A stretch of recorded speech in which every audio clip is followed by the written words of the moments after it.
everyone, this is Holly. Welcome back and thank you so much for watching. In this video, I'll be showing you how I make my goat milk soap using the milk and oil method. If you're a beginner or first-time soap maker, before attempting a soap like this, I recommend starting with a simple recipe so you can familiarize yourself with the basics of cold process soap making and how to work with lye safely. Check out the description box below for links that will get you started. And remember to always protect your skin and eyes through the entire soap making process, even while cleaning up. For the milk and oil method, I thought it might be helpful to show the recipe in a soap calculator and then how I use the sodium hydroxide to calculate my water and milk amount. There are a lot of soap calculators to choose from, and I actually use a program called Soapmaker 3, but I thought I'd show SoapCalc here since it's the one I get asked about the most. Once I have SoapCalc open, I start by verifying that the type of lye is set to sodium hydroxide, which is NaOH. Then I enter my recipe oil weight, and for my mold that's 1,000 grams. The water is next, and I usually ignore this section since I calculate the water amount myself once I have the sodium hydroxide number from the soap calculator. However, for this example, I entered a water to lye ratio of 2:1 because we will technically be measuring out 2 parts liquid and 1 part sodium hydroxide. I left the superfat at 5% and didn't worry about the fragrance since I calculate that myself as well. Then I entered my oils and percentages and calculated the recipe. I'm showing you my recipe numbers here so you can see an actual example and hopefully gain a better understanding of how to calculate the liquids for the milk and oil method. If you decide to use my recipe, you should still verify the numbers for yourself by running them through a soap calculator, especially if you substitute oils or change even the smallest amount. For my recipe, the sodium hydroxide required was 137 grams. My scale only weighs grams in whole numbers, and because I work in grams, I round the sodium hydroxide down to the nearest whole number. To calculate the water and milk amounts, I base each of them off of the sodium hydroxide weight from the soap calculator. The total water needed for the lye solution is equal to the sodium hydroxide. I always add just a little bit extra water to make sure the sodium hydroxide has enough liquid to completely dissolve. The total milk needed is also equal to the sodium hydroxide amount and will be added to your melted oils.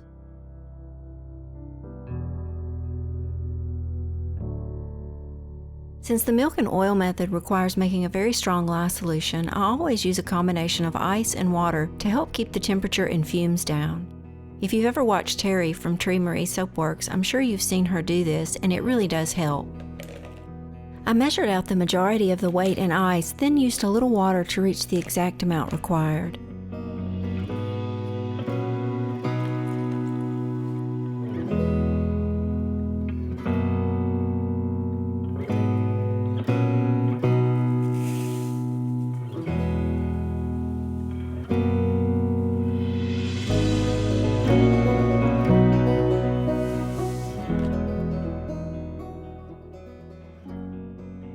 Even though I'm using ice, I still work in a well-ventilated area and I never stand directly over the container.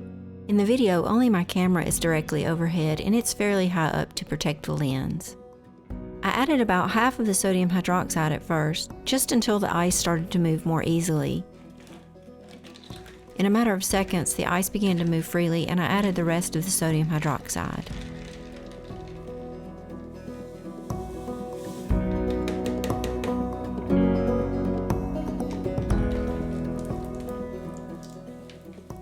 Normally, without using ice, my lye temperature would initially reach about 200 degrees Fahrenheit. As you can see here, the maximum temperature was quite a bit lower thanks to the ice. At this point, I always set my lye aside to cool and move on to the oils.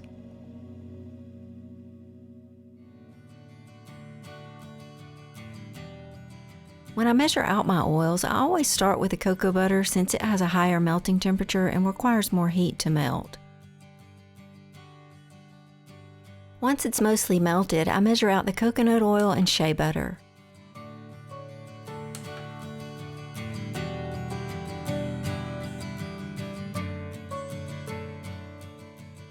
While the solid oils are melting in the microwave, I measure out the olive, avocado, and castor oil.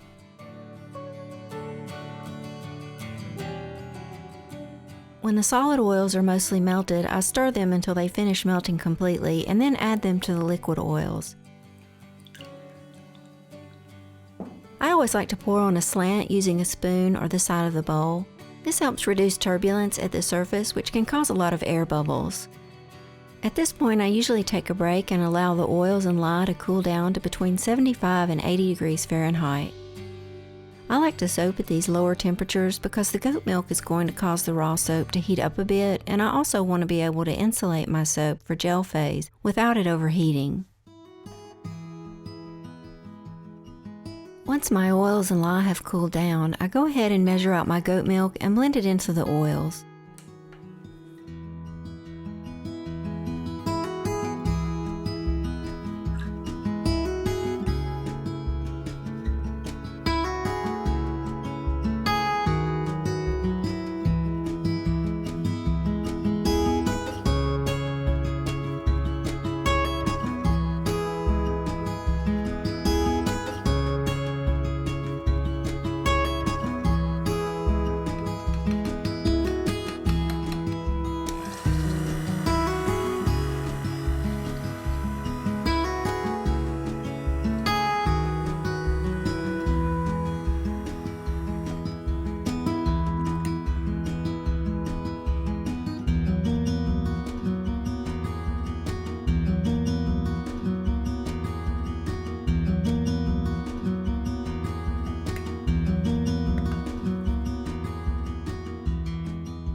With stronger lye concentrations like this, the lye usually will be very cloudy. It can even have white particles floating in it.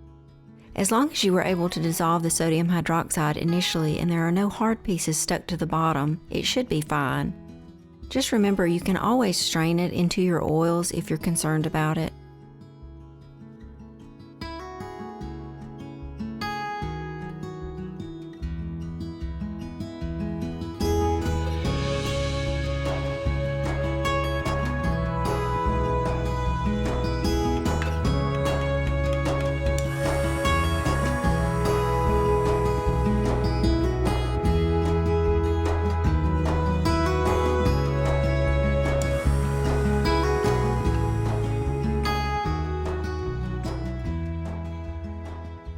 After blending a bit, you can see here that the temperature did go up quite a bit because of the goat milk in the recipe. I decided to go ahead and add my fragrance at this point. I used a lavender blend of essential oils, but you can use whatever you like or even leave them out altogether.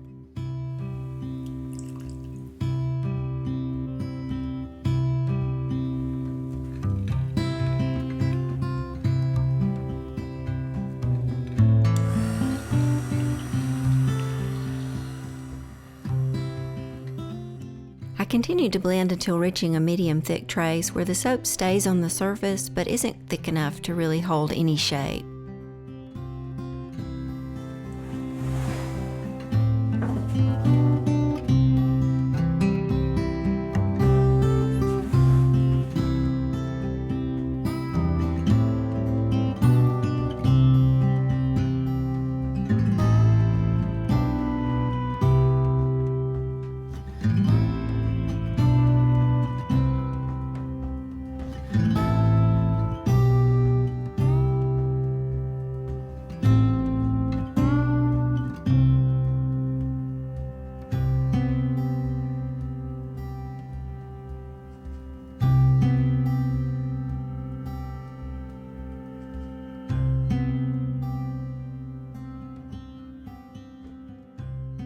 I used a bent piece of cardboard to cover the mold because I was concerned my flat lid would touch some of the soap on top.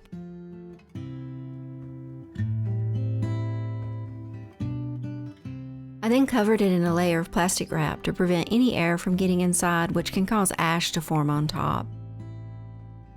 I then insulated the soap in a towel and left it for 2 full days. With this recipe and using low soaping temperatures, I found that insulating the mold allows the entire soap to fully gel without overheating. The one time I didn't insulate, I actually ended up with a partial gel. I also made this recipe once where my soaping temperature was around 100 degrees Fahrenheit. When I insulated the mold, I ended up with a small crack in the very middle of the loaf. The soap was fine, but just be aware that you don't necessarily need to insulate if you soap at higher temperatures using this method. I was able to unmold and cut the soap 48 hours after I made it. Because I left it covered that entire time, thankfully I had no ash form on the top of the soap.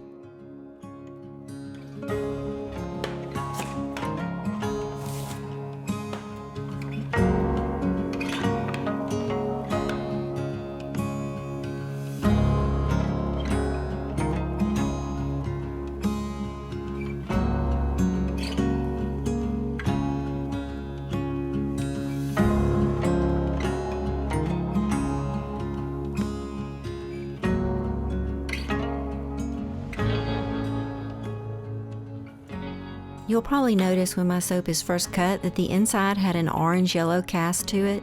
After a day, that fades to a light beige color, just like the outside of the soap. The soap will need to dry for about 4 weeks, also known as curing, so that it's hard enough to use. If you've ever used this method, I'd love to hear from you in the comments below about your experiences with soaping temperatures, or if you've insulated or not, or even if you were able to avoid gel altogether by using the refrigerator or freezer, or simply leaving the mold uncovered.